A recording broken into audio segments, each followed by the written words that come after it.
Listening to the Critical Hour on Radio Sputnik. I'm your host, Garland Nixon. Taiwan is pushing the U.S. to include it in the U.S. nuclear umbrella. Also, Germany has sanctioned itself into a recession. And joining us to talk about this and plenty of other things, we have Dr. Gerald Horne. He's a professor of history at the University of Houston in Texas. He's also an author, a historian, and a researcher. Dr. Horne, welcome back to the Critical Hour. Thank you for inviting me. MSN.com. White solidarity, black empowerment. Penny Hess on the African People's Socialist Party's fight for justice. African People's Solidarity Committee Chair Penny Hess was recently indicted by a federal grand jury on charges of working as a Russian agent. Your thoughts, Dr. Horne? Well, it's obviously outrageous. It's a throwback to the bad old days of the fight against Jim Crow, when it was always said, or perpetually said, that any black people who were struggling for their rights or struggling in defense of black people's rights were agents of communism or were spurred by outside agitators. Recall that W.E.B. Du Bois, a founder of the NAACP, was indicted and handcuffed and put on trial in Washington, D.C. in 1951, supposedly because his campaign on behalf of nuclear weapons made him an agent of Moscow. Today, with this indictment against the African People's Socialist Party, we have a throwback to that era that many of us thought had disappeared. But obviously, it reflects the kind of hysteria that exists in Washington with regard to their failing adventure, or I should say misadventure, in Ukraine, which has caused them to strike out blindly. And I'm afraid to say that the African People's Socialist Party is an early and premature victim. One of the things she says is, ask why she believes she was singled out in the raid. Hess replied, "It was very clear that the target of this was Chairman Omali Yeshitela and the African People's Socialist Party, but it was definitely a goal to just try to break up any white support and white solidarity." And what's interesting is, again, I didn't know that much about the African People's Socialist Party. I went online, and when I started looking at pictures, I saw that there were a lot of black people, there were a lot of white people, that this was a socialist movement, that they'd went to around the world to various groups, some white, some black, some Latino American, but anti-imperialist groups, and they had met with them and worked with them. And the fact that it's almost like they had to choose out at least a white person in this group to make sure they charged. Your thoughts? Well, obviously, that's a transparent camouflage. That is to say, they're trying to diminish the toxicity of their anti-blackness and their white supremacist racism by putting forward this Euro-American who supposedly will distract attention away from their racist misdeeds. But this attempt to throw dust in the eyes of the public obviously will fail, and it will inevitably, I'm afraid to say, at least if you look at it from the point of view of the U.S. government, it will help to increase the support for the African People's Socialist Party and those who are committed to an anti-racist agenda.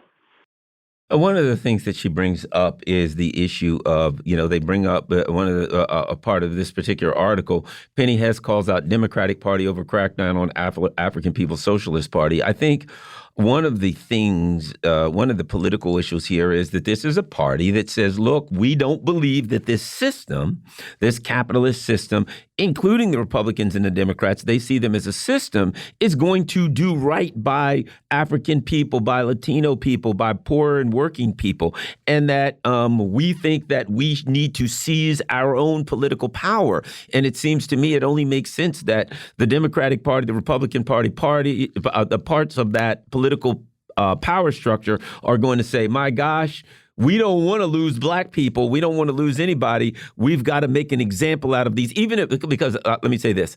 The charges look pretty ragged and weak, but there's a chilling effect to stop anyone who thinks we can go outside the Democratic Party and look to try to seize power on our own. Dr. Horne.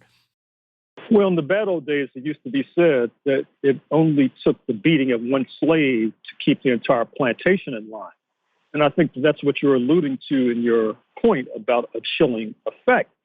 But once again, I think that this effort to intimidate anti-racist, anti-imperialists will fall flat on its face.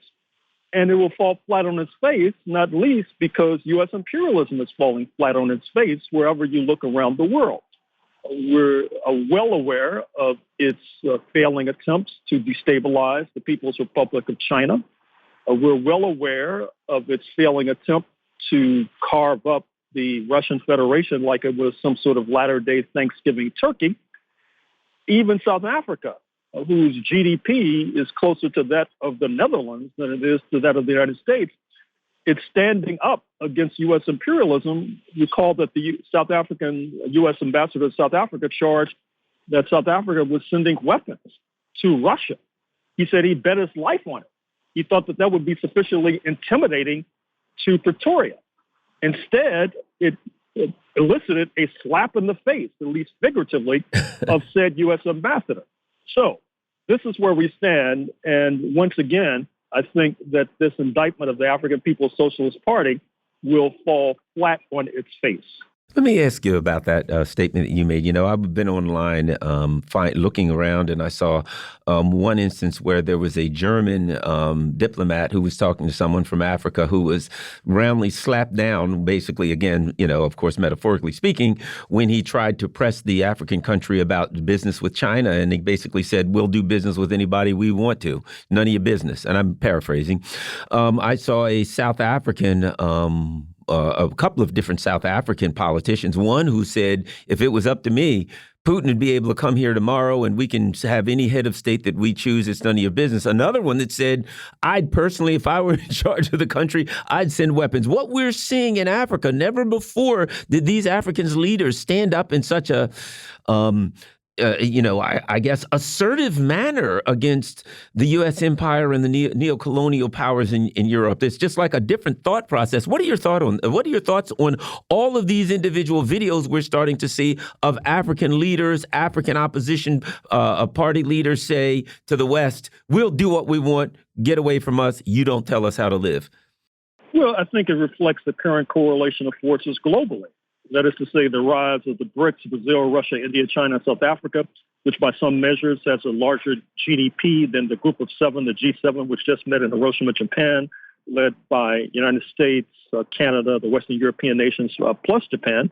We see the fraying of French neo-colonialism in Africa itself, with it being in bad odor, speaking of Paris, in Mali, with it being in bad odor, speaking of Burkina Faso and Guinea-Conakry, and other nations too numerous to mention.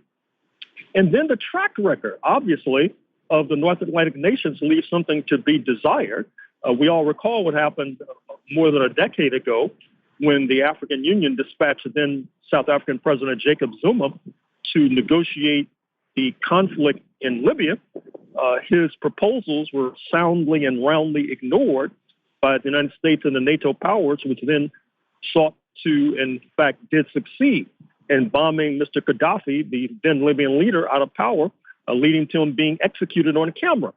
So given that horrendous record in Africa, it's no accident why African leaders are standing up to the North Atlantic bloc, because they have wind in their sails, not least because of what I began talking about at the top, which is the rise of the BRICS, Brazil, Russia, India, China, South Africa, which means that the BRICS have much more to offer than the North Atlantic nations do.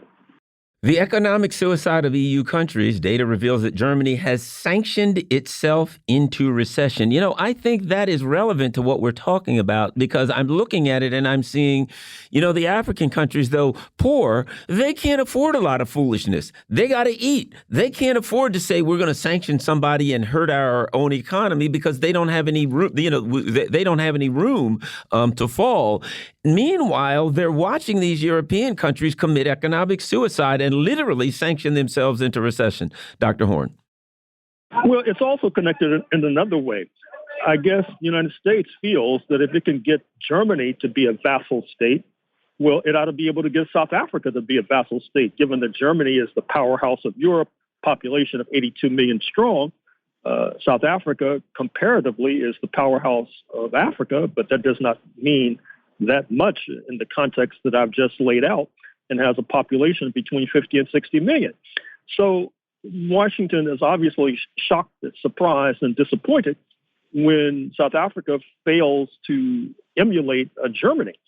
But I think that the German electorate will have the last say with regard to Chancellor Scholz and his tailing after U.S. imperialism with regard to this Ukraine escapade.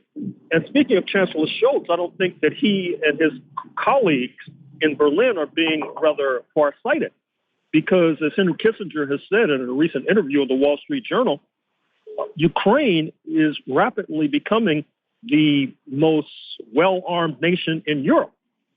It is also rivaled in that regard by Poland, which has lingering animosity towards Berlin, given the depredations committed by the German forces on that soil in World War II. It is not in the best interest of Germany to have Berlin face off, ultimately, with a well-armed Poland and a well-armed Ukraine, which, by the way, has talked recently about getting ever closer to Poland. So the Social Democrats and the Greens, who comprise the leadership in Berlin, really have only prepared the way for their own defeat. Speaking of Ukraine and NATO, there's a meeting coming up in Vilnius shortly. What are your thoughts on the current state of affairs and the the foreseeable future regarding the conflict? Well, this meeting that you referenced, according to the Wall Street Journal, everyone is invited except Russia. So I don't see how you're going to have any sort of reasonable peace talks if one of the major combatants, not to mention the currently triumphant combatant, is not invited. Supposedly, President Xi is invited, Prime Minister Modi is invited, Lula of Brazil is invited. But that's sort of nonsense, because that's like saying that if I invite Jada Pinkett Smith to my birthday party and put that on the front page of the Wall Street Journal, that means something. It's obviously meaningless, because it's apparent that the BRICS nations, which include the aforementioned China, India, and Brazil, are not willing to be sidekicks in the U.S. posse going after Russia. So I think that this Vilnius meeting will fall flat on its face, a la the fact that the indictment against the African People's Socialist Party likewise will fall flat on its face. Lastly, Taiwan says it's in talks on being brought under the U.S. nuclear umbrella. Sounds like the plan for the destruction of Taiwan is moving forward. Dr. Horne. Well, this is another provocative maneuver by the renegade regime in Taipei. I think that the electorate in January 2024 will have the final say when they turn that regime out of power and perhaps bring back to power the KMT, which is much more favorable, shall we say, to the People's Republic of China regime in Beijing. This has ultimate implications for the global economy, because as we've discussed more than once on these airways, the major chip manufacturer, which helps to power smartphones and increasingly automobiles as well, not to mention artificial intelligence and robots, happens to be sited on Taiwan. And so if the elections in January go Beijing's way, that means that TSMC, this major chip manufacturer, will be virtually in the pocket of the People's Republic of China. And the fact that TSMC is building a multi-billion-dollar facility in Arizona, recall that the head of Apple and Mr. Biden were there when the plans for this plant were initiated and inaugurated. That does not mean anything, given the fact that the headquarters might be in the pocket of Beijing. Yeah, and the interesting thing about that is the timing. If, in fact, let's just say there was some kind of a deal to end the Ukraine conflict, December or January, and there was a vote in January to turn the KMT in the other direction. Boy, that would be a double hit against the neocons' plan for world domination. Dr. Gerald Horne is a friend of the show. He's a professor of history at the University of Houston in Texas. He's an author, historian, and researcher. What's your latest book going out there, Dr. Horne? Revolting Capital, Racism and Radicalism in Washington, D.C., 1900 to 2000. Book launch June 3rd, Washington, D.C. on Columbia Road. Be there or be square.